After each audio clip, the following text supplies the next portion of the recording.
విద్యార్థులారా, మనము అలంకారాల గురించి తెలుసుకుంటున్నాం.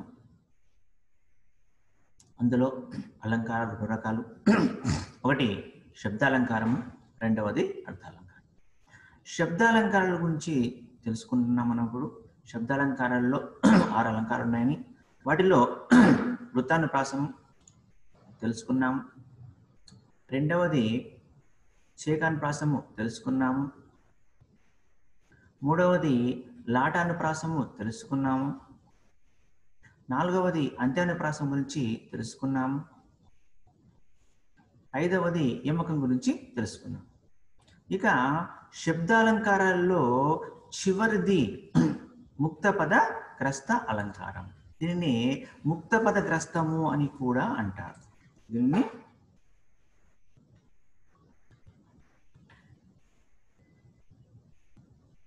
ముక్తపద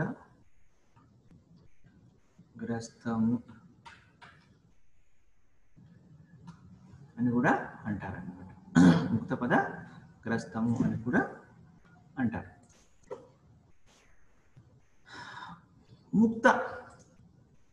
ముక్త అంటే వదిలివేయబడినటువంటి, ముక్త అంటే వదిలిన.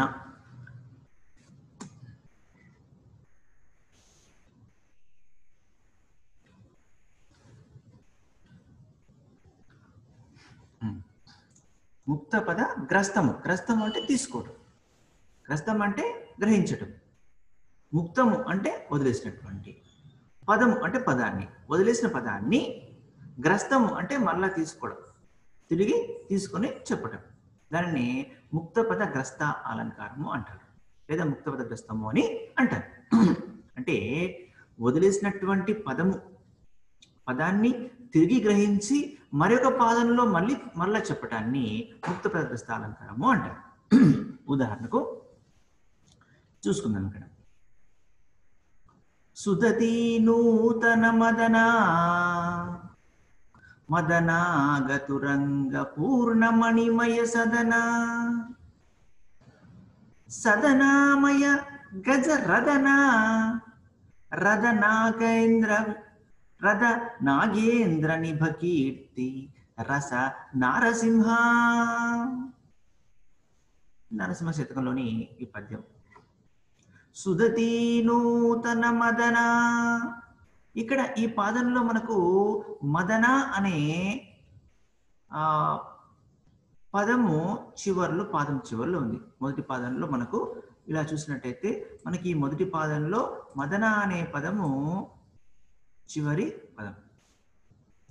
అయితే ఈ ముక్తపద గ్రస్తంలో ఏం చెప్పుకుంటున్నాము? ముక్తపద గ్రస్తం అంటే వదిలేసినటువంటి పదం, పాదంలో చివరి పదాన్ని వదిలేయటం. ఆ వదిలేసిన పదాన్ని తిరిగి గ్రహించి, ఇక్కడ మళ్ళీ రెండవ పాదంలో తిరిగి గ్రహించి దానితో మరలా చెప్పడం. సుదతి నూతన మదన. ఇది చూడండి, మదన అది కంటిన్యూ ఉంటుంది కాబట్టి దాన్ని తిరిగి తీసుకోవడం. మదనాగతురంగ పూర్ణమణిమయ సదనా. పాదం చివరిలో మనకు సదనా అని వచ్చింది. మరలా ఇప్పుడేమవుతుంది? ఆ చివరి పదాన్ని ఈ రెండవ పదం చివరి పదము సదనాను సదనామయ, మళ్ళీ ఇక్కడ తీసుకోవడం జరిగింది. సదనామయ గజరదన. చివరిలో రదన వచ్చింది.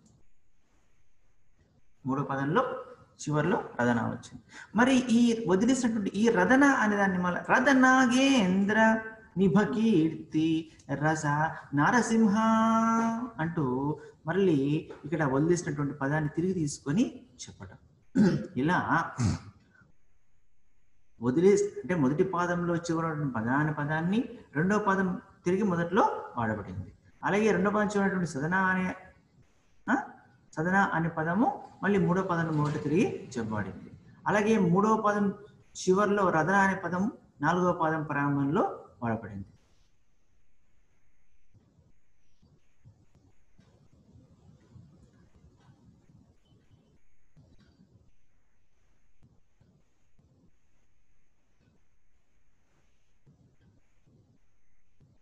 ఇలా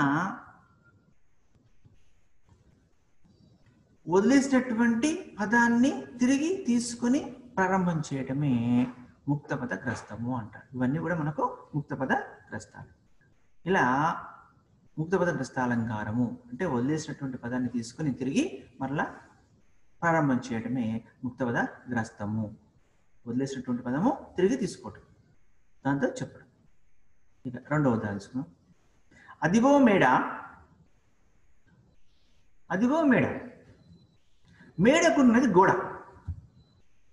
అదిగో మేడ, మేడకున్నది గోడ, గోడ పక్కన నీడ, నీడలో కూడా దూడ, ఆ దూడ వేసింది పెడ. చూడండి ఎలా ఉందో, ఇది ఆధునిక కవిత్వం. అదిగో గోడ, అదిగో మేడ, మేడకున్నది గోడ, గోడ పక్కన నీడ, నీడలో కూడా దూడ, దూడ వేసింది పెడ. చూడండి ఇలా ఇది ఆధునిక కవిత్వం కాబట్టి, ఆధునిక కవిత్వం అయినా సరే దేనికైనా సరే ఇప్పుడు మనం చూసినట్టయితే ఇది ముక్తపద గ్రస్తమే అని చెప్పవచ్చు. మొదట్లో అదిగో మేడ, మొదటి పదంలో మనకు మేడ ఉంది. అదే మేడని తిరిగి తీసుకొని రెండో పదం ప్రారంభమైంది. మేడకున్నది గోడ, మేడకున్నది గోడ. మళ్ళీ తిరిగి ఆ చివరి పదం గోడను తీసుకొని మళ్ళీ ఇక్కడ మొదటి ప్రారంభంలో గోడతో స్టార్ట్ అయింది. గోడ పక్కన నీడ, ఈ చివరిలో నీడ వచ్చేసింది. మళ్ళీ ఇది మళ్ళీ తిరిగి తీసుకోవడం జరిగింది. నీడలో కోడే దూడ, ఇక్కడ దూడ అంత్యం ప్రాసం ఉంది, అంత్యంలో ఉంది కాబట్టి అంత్యంలో దూడ ఉంది కాబట్టి ఆ దూడ మళ్ళీ తిరిగి ప్రారంభంలో వచ్చేసింది. దూడ వేసింది పెడ. ఇలా అంటే ముక్తపద గ్రస్తము అంటే వదిలేసినటువంటి పదాన్ని తీసుకొని మళ్ళీ ప్రారంభం చేయటము ముక్తపద గ్రస్తము అంటారు. కాబట్టి ఇవన్నీ కూడా మనకు ముక్తపద గ్రస్త అలంకారాలే అవుతాయి. ఇవన్నీ ముక్తపద గ్రస్త అలంకారాలే అవుతాయి అన్నమాట. కాబట్టి ఇలా ఇవన్నీ కూడా శబ్ద అలంకారాలు అని చెప్పవచ్చు. ఈ 6 అలంకారాలన్నీ కూడా శబ్ద అలంకారాలే.